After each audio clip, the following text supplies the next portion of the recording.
Madam, हमारे पास रहने को छत नहीं है, हमें घर से मत निकालो। हमारे बूढ़े माँ बाप कहाँ जाएंगे? हम सड़क पर आ जाएंगे। सामने खड़ी औरत हाथ जोड़कर गिड़गिड़ा रही थी। उसने कपड़े मैले थे और आंखों में बेबसी थी। मैंने धीरे से अपने चेहरे पर पड़ा रेशमी घूंघट उठाया और उसकी आंखों में देखते हुए कहा, अरे जेठानी जी, इतनी जल्दी भूल गई? पहचान लिया या याद दिलाऊं? मैं वही चोर बहू गायत्री हूँ जिसे 10 साल पहले इसी आंगन में आपने बालों से पकड़कर घसीटा था।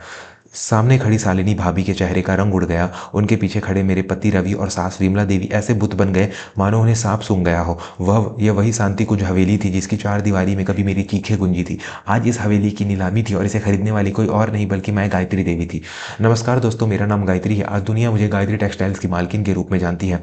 बनारस में मेरा साड़ियों का बहुत बड़ा कारखाना है, लेकिन रेशम की इन चमकदार साड़ियों के पीछे मेरे जीवन के वो फटे हुए पन्ने हैं जिन्हें पढ़कर आपकी रूह कांप जाएगी। यह कहानी सिर्फ एक औरत के बदले की नहीं बल्कि एक स्वाभिमान की लड़ाई है। कहानी शुरू होती है 12 साल पहले। मैं एक गरीब पुजारी की बेटी थी। पिताजी ने अपनी जीवन भर की कमा पूंजी लगाकर मेरी शादी शहर के एक प्रतिष्ठित परिवार में की थी। मेरे पति रवि का अपना हार्डवेयर का व्यापार था। घर में सास विमला देवी और बड़े भाई भाभी यानी शालिनी और मुकेश भैया रहते थे। शादी के शुरुआती दिन तो ठीक बीते, लेकिन असली रंग तब सामने आए जब पिताजी का देहांत हो गया। मेरे मायके से अब त्योहारों का शगुन आना बंद हो गया था। बस यही से मेरी जेठानी शालिनी की आंखों में मैं खटकने लगी। शालिनी भाभी तक एक अमीर घर से थी और वो चाहती थी कि घर की सारी तिजोरी की चाबी उनके पास रहे। मैं स्वभाव से सीधी थी, घर का सारा काम करती, सास के पैर दबाती और रवि की हर बात मानती।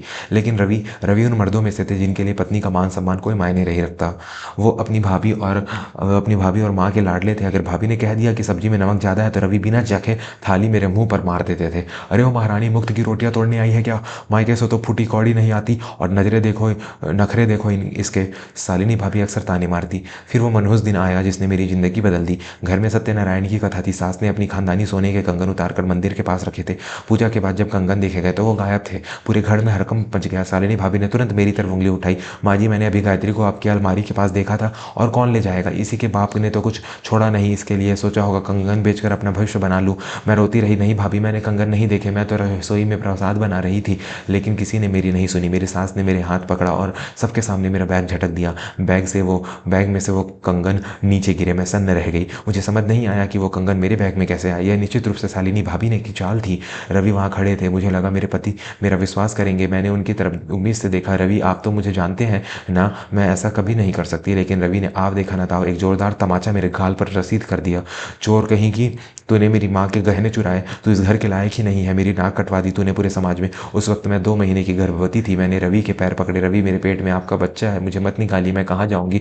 मैंने चोरी नहीं की है। शालिनी भाभी ने व्यंग्य से कहा, अरे इसका क्या भरोसा, ये बच्चा भी हमारे रवि का है या नहीं, कौन जाने। इस बात ने रवि के अंदर के जानवर को जगा दिया। उन्होंने मेरा हाथ पकड़ा और मुझे घसीटते हुए मुख्य द्वार तक ले गए। बाहर मूसलाधार बारिश हो रही थी। निकल जा मेरे घर से, आज के बाद अपनी मनहूस शकल मत दिखाना, और यह बच्चा, इसे लेकर कहीं भी मर जा।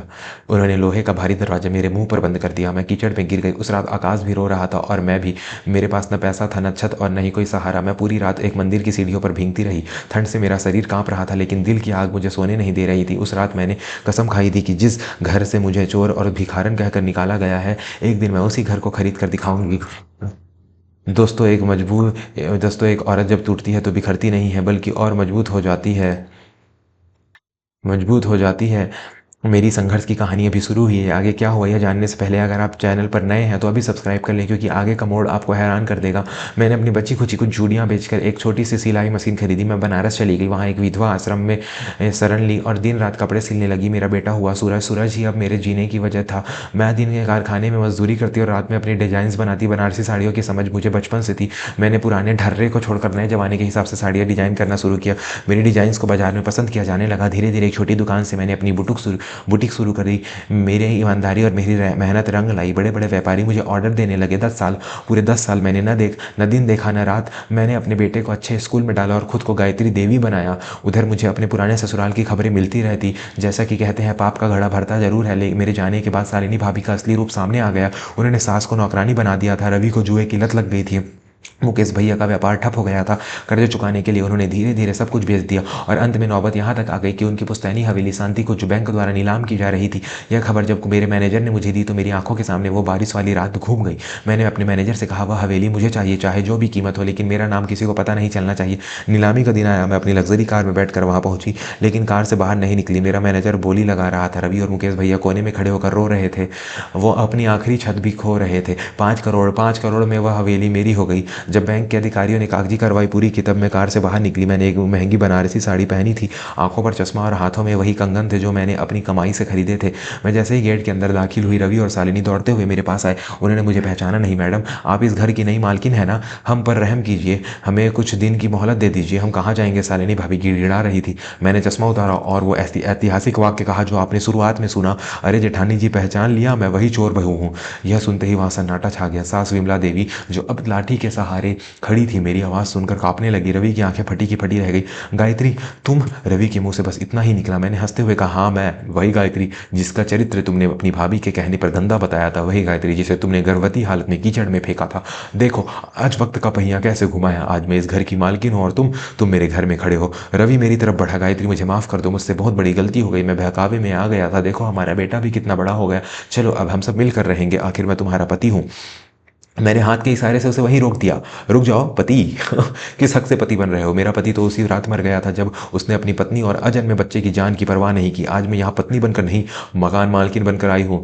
तभी शालिनी भाभी मेरे पैरों में गिर पड़ी। गायत्री बहन, मुझे माफ कर दो, वो कंगन मैंने ही चुराए थे, मेरी बुद्धि भ्रष्ट हो गई थी। मेरे बच्चे के खातिर हमें सड़क पर मत फेंको। सच सामने आ चुका था। मेरी सास विमला देवी फूट फूट कर रोने लगी। है भगवान, मैंने अपनी लक्ष्मी जैसी बहू को घर से निकाल दिया, इस नागिन को दूध पिलाती रही। मुझे माफ कर दे बेटी। दोस्तों, बदला लेना बहुत आसान होता है, लेकिन किसी को उसकी औकात दिखाना और उसे उसकी गलती का एहसास कराना ज़्यादा ज़रूरी है। क्या मैंने उन्हें माफ़ कर दिया या उन्हें धक्के मारकर बाहर निकाल दिया? यह जानने के लिए अगर आपने अभी तक वीडियो को लाइक नहीं किया है तो जल्दी से कर दें और चैनल को सब्सक्राइब जरूर करें।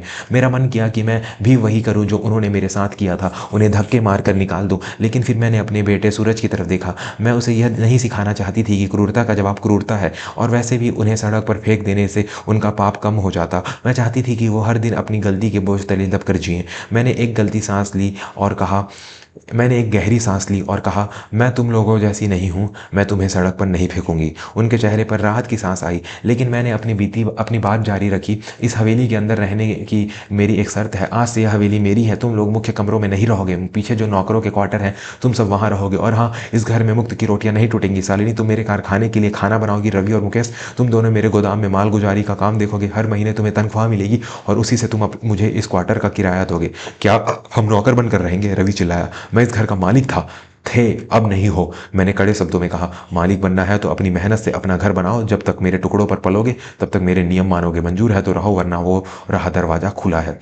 उनके पास कोई और रास्ता नहीं था। जिस घमंड में चूर होकर उन्होंने मुझे निकाला था, आज वो घमंड मेरे पैरों की धूल बन चुका था। आज 2 साल हो गए रवि और शालिनी मेरे ही घर में मेरे ही रहमो करम पर जीते हैं। मैं रोज सुबह जब अपनी कार से ऑफिस जाती हूँ तो देखती हूँ कि शालिनी पसीने से लथपथ होकर टिफिन पैक कर रही होती है और रवि सिर झुकाकर रजिस्टर में हाजिरी लगा रहा होता है। उन्हें हर पल यह एहसास होता है कि उन्होंने क्या खोया है। सास विमला देवी अब मेरे पास रहती है। वो प्रायश्चित कर रही है और मेरे बेटे को बहुत प्यार करती है। मैंने उन्हें माफ़ कर दिया क्योंकि वो बुजुर्ग हैं, लेकिन रवि और शालिनी को उनकी सज़ा मिल रही है। मैंने सीखा है कि समय सबसे बड़ा बलवान है।